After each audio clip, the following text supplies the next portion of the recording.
This is Radio Now 95.3 FM. Come for the news, stay for informed conversations.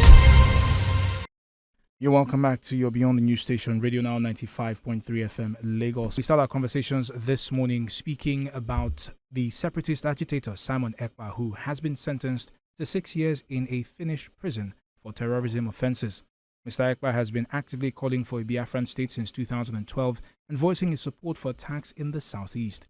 He was arrested by authorities in Finland earlier this year.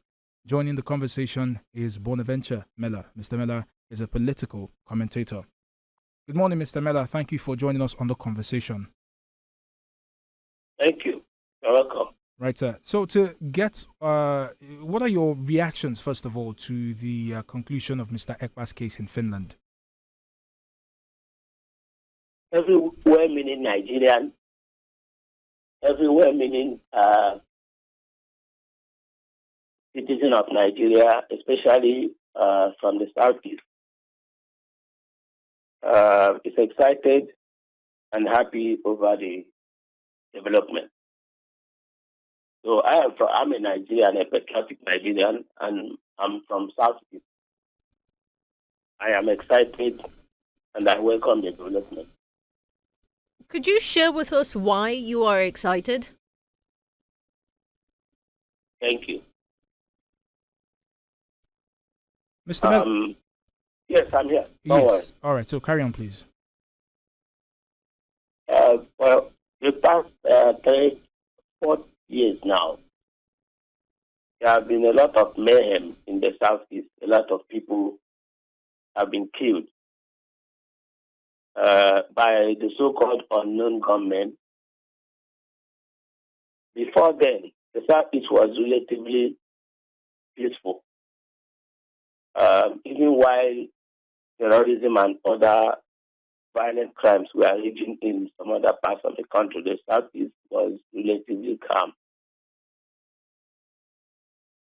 But suddenly we have this development of unknown gunmen, which was later traced to organizations that are connected to Simon Ekpa, and not just on grounds of investigations or government allegations, but with him putting out videos celebrating violent acts and saying, threatening to do more.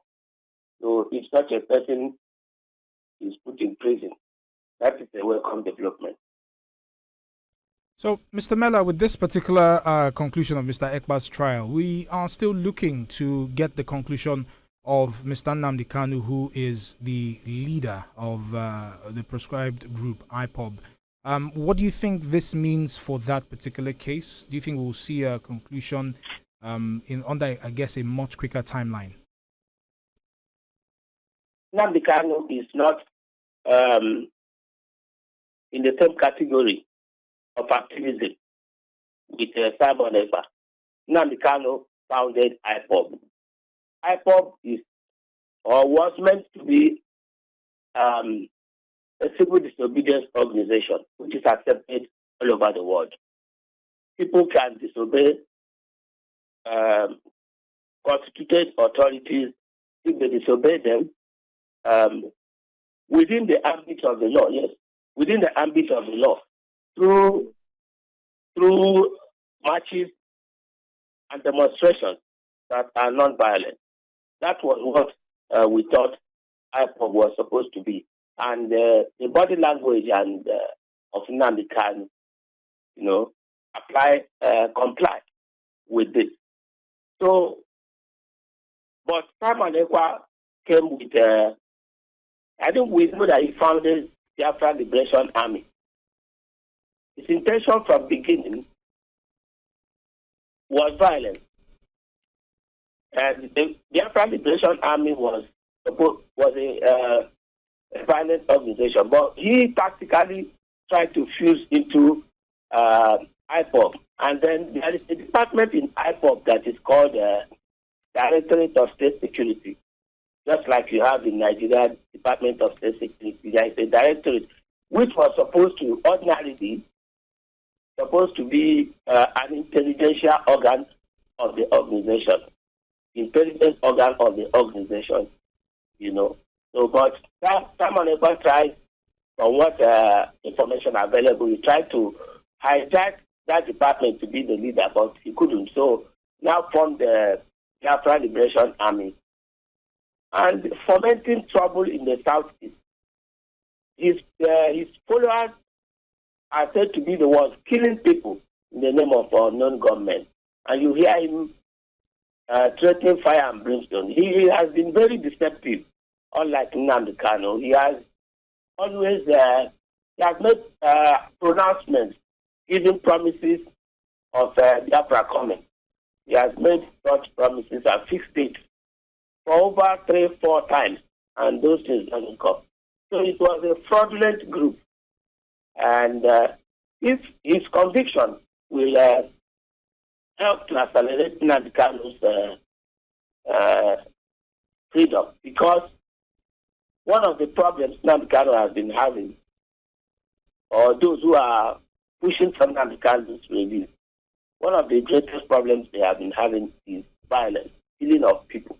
And this killing of people is traced to Ekpa. So his exit or his incarceration, I think, will help to calm Southeast more. People are thinking, as a leader, if he's incarcerated, his people will go over. But you need money to buy AK-47. You need money to buy powder. You need what they call powder. You need money to buy all these weapons and all that. So when the man is in prison and he is no longer getting financial support and distributing money and all that, I think...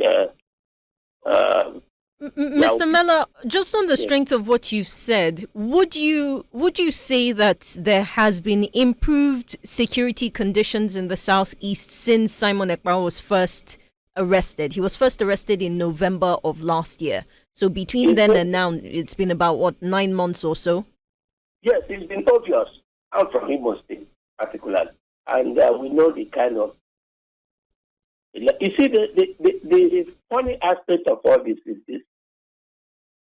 When you have wickedness in the land, when you have people who make themselves available for evil, for destruction, it is not only his followers that can pass into the system and destroy it and kill people and all that. Sometimes some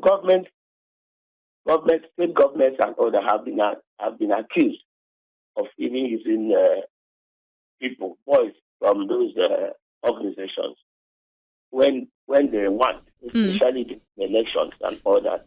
And I hear your correlation or your thoughts around his detention and what it means for his supporters. But I remember that when he was first arrested and charged in Finland, there was a statement that was put out by other members of his group where they said, look, we're still going to continue with the plans for the declaration of a Biafran state. And it seemed like they were trying to carry on whatever, at least the softer objectives happen to be for the group. So what are your thoughts on how the group will fare now? Because the reality on the ground is that there are some people who do support his tactics and his narrative. Yes, I have not said that because he's arrested or because he's in jail or he's been put to jail.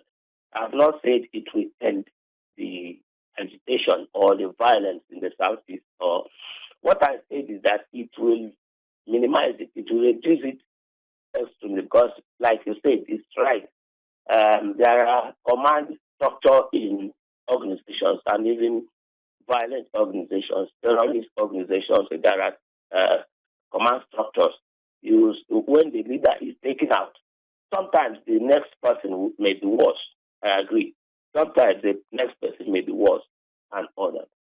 But when you have a system like the one you are having now, there is no seriously defined structure in the Biafran Liberation Army because the leader of IPOB has always denounced them and all that. So the idea is that he is incarcerated is not an immunity.